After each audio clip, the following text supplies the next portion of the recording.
अरे रुक। Hello guys, मैं CS पीयूष गोयल और मेरे चैनल में आपका स्वागत है गाइस।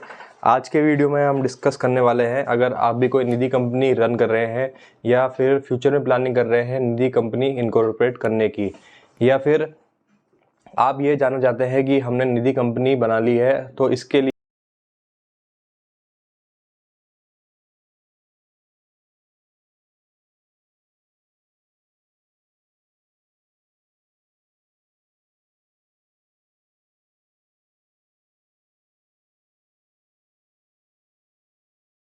और आपको मैं बताऊंगा कि आप निधि कंपनी रजिस्टर करने से आप अपना जो बिजनेस है फाइनेंसिंग का वो नहीं कर सकते। आपको उसके लिए निधि कंपनी रजिस्टर कराने के बाद और जो रिक्वायरमेंट है वो पूरी करने के बाद पूरी करनी होगी, और साथ के साथ इसके अलावा आपको NDH 4 फाइल करके MCA से अप्रूवल लेकर जो है आप फाइनेंस का बिजनेस स्टार्ट कर सकते हो।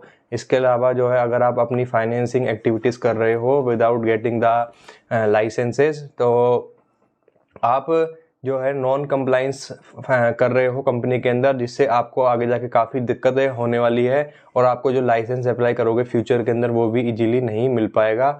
और आपने जो नॉन कंप्लाइंस किए हैं उनके लिए आपके ऊपर 10 से 20 लाख रुपए तक की जो है पेनल्टी यहाँ पर आ सकती है। तो आप यहाँ पे बिल्कुल सावधान होकर चलिए कि जो भी आप वर्किंग कर रहे हैं यहाँ पर वो पूरी विद कंप्लाइंस करके चलें, क्योंकि RBI एंड MCA इस पर फाइनेंसिंग जो कंपनीज है उन पर बहुत स्ट्रिक्ट है और यहाँ पर उन पर अच्छी खासी पेनल्टीज लगा रहा है। रोजीना MCA एंड RBI के ऑर्डर आ रहे हैं पेनल्टीज लगाने के लिए। तो आज हम जानेंगे complete compliance requirement on the Nidhi company. तो गाइस, सबसे पहले हमको क्या है, जब भी निधि कंपनी बन जाती है तो अगर आपने निधि कंपनी इनकॉर्पोरेट की है 10 लाख की कैपिटल से, तो आपको जो कैपिटल है वो 20 लाख बढ़ानी पड़ेगी। मिनिमम जो कैपिटल है निधि कंपनी की वो 20 लाख रुपीज़ होनी चाहिए। इसके अलावा आपको ये सारी जो रिक्वायरमेंट है निधि कंपनी बनाने के 120 दिनों के अंदर आपको कंप्लीट करनी होगी। आपके पास जो निधि कंपनी है उसमें 200 मेंबर्स होने चाहिए।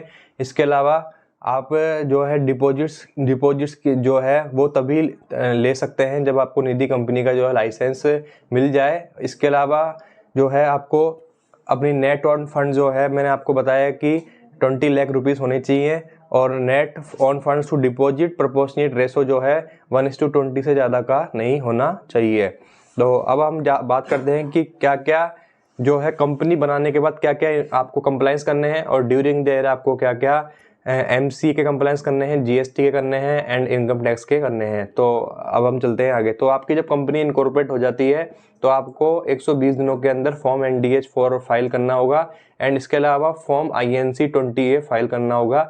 INC 20A बेसिकली फॉर्म होता है कमेंसमेंट ऑफ बिजनेस का, जहाँ पर आप ये बिजनेस कमेंसमेंट ऑफ बिजनेस का फॉर्म फाइल करके फॉर्म NDH 4 अप्रूवल कराना होगा। फॉर्म NDH 4 की अप्रूवल के बाद आपको लाइसेंस जो है निधि कंपनी रन करने का वो मिल जाएगा। उसके बाद क्या है, आपको फॉर्म NDH जो एनुअल कंप्लाइंस के बारे में हम बात कर लेते हैं, फॉर्म NDH 1 फाइल करना होगा, जहाँ पर आपको क्या है मेंबर्स की डिटेल देनी होगी, जितने भी लोन्स दिए हैं आपने, डिपॉजिट्स लिए, रिजर्व है, और इसके अलावा जो भी अदर फाइनेंशियल फिगर्स है वो यहाँ पर आपको रिपोर्ट करने होंगे। ये आपको फाइल करना होगा with in 90 days of the end of the financial year. तो जो भी आपका financial year first financial year आएगा उसके 90 डेज के अंदर आपको ये फाइल करना होगा और सर्टिफाइड किया जाएगा प्रैक्टिसिंग प्रोफेशनल द्वारा। इसके बाद आपको फॉर्म NDH 2 फाइल करना होगा, जो कि फॉर्म NDH 1 के एक्सटेंशन के लिए फाइल किया जाता है। तो बेसिकली यहाँ पर फॉर्म NDH 2 का रोल जब आता है जब आप form NDH 1 with in time file नहीं कर पाते हो।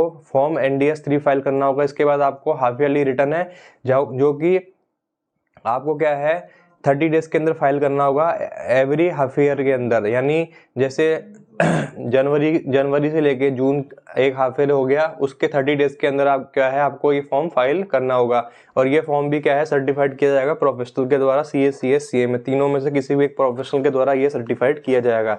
इसके बाद बात आती है फॉर्म NDH 4 की। NDH 4 मैंने बताया था कि आपको निधि कंपनी का लाइसेंस लेने के लिए ये फॉर्म फाइल करना होता है।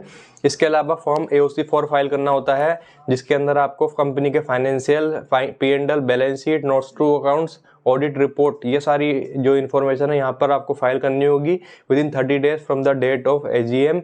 इसके बाद आपको फॉर्म MGT7 फाइल करना होगा। बेसिकली जो ये फॉर्म MGT7 होता है, ये कंपनी की एनुअल रिटर्न होती है और ये within 30 days from the date of AGM file करनी होती है। और AGM जो है आपको फाइनेंशियल ईयर क्लोज होने के first AGM with in 9 month करनी होती है एंड सब्सिक्वेंट AGM आपको विद इन 6 मंथ करनी होती है।